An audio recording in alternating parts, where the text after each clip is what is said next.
The simulation in which we live, as beautiful and majestic as it may seem, could possibly be a perverse and false reality, deceiving us into believing that it is a realm designed by our Creator, when really it's a program designed by a false god. The Gnostics spoke on this within their mythos, telling us that this universe was created by a demented being, the Demiurge. Among the many psychedelic texts, we find the story of the Demiurge interwoven throughout their mythos. They believed that in the beginning existed the one true Creator, and from this being, the first emanations of divine consciousnesses were formed. One of these was Sophia. She drifted off and attempted to create her own being, but terribly failed. From her was born the Demiurge, who, created improperly apart from the true Creator, came out demented and deformed. In the Gnostic text titled The Hypostasis of the Archons, the reality of the rulers, we are told that he resembled an aborted fetus. Sophia was devastated and disturbed by the creation and casted out of heaven. This new being, deserted from heaven, didn't know that the true God existed and arrogantly thought of itself to be God. The Demiurge created an entourage of servants known as Archons, rulers, who helped him create a new universe, and that universe is the one we live in.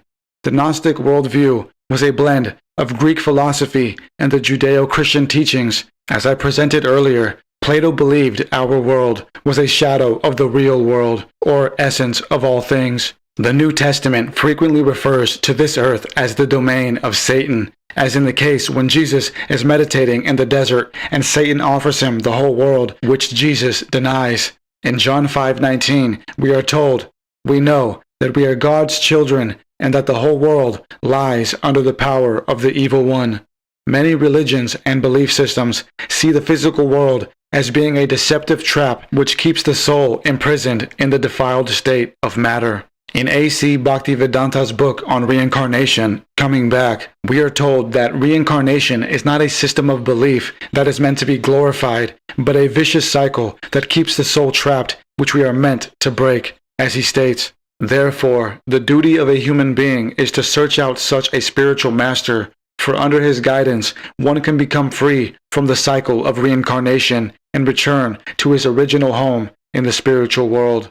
This simulated reality, which we live in, seems to have been understood by all the ancients as a false reality, controlled by dark forces like those of the Demiurge and the Archons. If the false rulers of this reality are not of God and live in deception, then to live in truth and in God would cause their existence to cease. These beings need the deception to be sustained, or else they would fade away into oblivion.